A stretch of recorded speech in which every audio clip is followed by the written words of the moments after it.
दोस्तों wrestling super धमाल में आपका स्वागत है। दोस्तों हाल ही में हुए bad blood premium live event में द रॉक ने वापसी कर सभी को चौंका दिया था। शो में उनके आने की उम्मीद किसी ने नहीं की थी। उन्होंने स्टेज एरिया से रोमन रेंस, कोडी रोड्स और जिमी ऊसो को घूरा और फिर चले गए। फैंस सोच रहे थे कि वो पिछले हफ्ते स्मैकडाउन के एपिसोड में आएंगे, लेकिन ऐसा नहीं हुआ। लगता है कि ग्रेट वन यानी कि रॉक ने सर्वाइवर सीरीज के लिहाज से वापसी की है। उनका प्लान अब वही है, कुछ बड़ा करने का होगा। खैर, इस वीडियो में हम उन 3 कारणों के बारे में बात करेंगे कि क्यों the rock the final boss को सर्वाइवर सीरीज 2024 में मुकाबला लड़ना चाहिए। तो दोस्तों इसलिए वीडियो के अंत तक बने रहें और अगर आप चैनल पर नए हैं चैनल को सब्सक्राइब करें। तो चलिए दोस्तों बात करते हैं सबसे पहले कारण का। तो दोस्तों पहला कारण है WWE के 4 सबसे बड़े प्रीमियम लाइव इवेंट में से एक सर्वाइवर सीरीज है। आपको बता दें कि ट्रिपल एच के एरा में साल के 3 बड़े प्रीमियम लाइव इवेंट में खूब सरप्राइज देखने को मिले। अब चौथे इवेंट सर्वाइवर सीरीज की बारी है। इसे भी हिट बनाने की भरपूर कोशिश की जाएगी। अभी तक अपने काम से क्रिएटिव टीम ने वाहवाही लूटी है। साल का आखिरी बड़ा इवेंट सर्वाइवर सीरीज है, तो इसमें द रॉक का मुकाबला तो बनता है। कंपनी ने उन्हें इस शो के लिए जरूर बुक करना चाहिए। उनका मुकाबला होगा तो फैंस का उत्साह भी बढ़ेगा।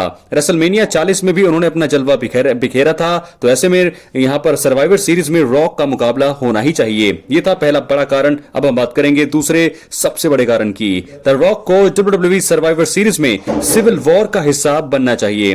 दोस्तों ब्लड लाइन की मौजूदा स्टोरी से अब यह लगभग तय है कि WWE सर्वाइवर सीरीज में टीम रोमन रेंस और टीम सोलो सिकोआ के बीच सिविल वॉर होगा। द रॉक को इसका हिस्सा जरूर बनना चाहिए। रॉक अगर सोलो सिकोआ के साथ जाएंगे तो फिर रोमांच और भी ज्यादा बढ़ जाएगा। अगर सिविल वॉर का हिस्सा रॉक नहीं रहे तो फिर फैंस का दिल टूट सकता है। देखा जाए तो अभी परफेक्ट टाइम है और the great one Brahma bull rock को सर्वाइवर सीरीज के मैच कार्ड में जरूर अपनी जगह बनानी चाहिए, और वो भी सोलो सिकोआ की टीम में। तो ऐसे में मजा आएगा जब रोमन रेंस और रॉक एक दूसरे के आमने सामने होंगे। तो दूसरा कारण दोस्तों, बड़ा कारण मुझे यही लग रहा है कि ऐसा होना चाहिए। बात करेंगे तीसरे कारण की, क्योंकि द रॉक का क्राउन ज्यूल में हिस्सा बनना अब काफी मुश्किल है। दोस्तों 2 नवंबर को क्राउन ज्यूल 2024 सऊदी अरब में होगा। देखा जाए तो शो के आयोजन में अब ज्यादा समय बचा नहीं है। बैड ब्लड के बाद द रॉक दोबारा नहीं दिखाई दिए, तो इस लिहाज से क्राउन ज्यूल का हिस्सा बनना रॉक के लिए काफी मुश्किल है। इसके बाद सर्वाइवर सीरीज 2024 ही बड़ा इवेंट बचता है, वहां पर जरूर द रॉक का मुकाबला होना चाहिए। साल का अंत अगर धमाकेदार अंदाज में होगा तो सभी को अच्छा लगेगा। कंपनी ने रॉक को सर्वाइवर सीरीज के लिए बुक करके फैंस को सरप्राइज देना चाहिए और हमें वो जरूर मिलेगा। दोस्तों 3 कारण हमने आपको बता दिए हैं कि क्यों द रॉक को WWE सर्वाइवर सीरीज 2024 में मुकाबला लड़ना चाहिए। क्या है आपकी राय? अपनी राय कमेंट बॉक्स में जरूर दें। पहला कारण यह है कि सर्वाइवर सीरीज WWE के 4 सबसे बड़े प्रीमियम लाइव इवेंट्स में से एक है।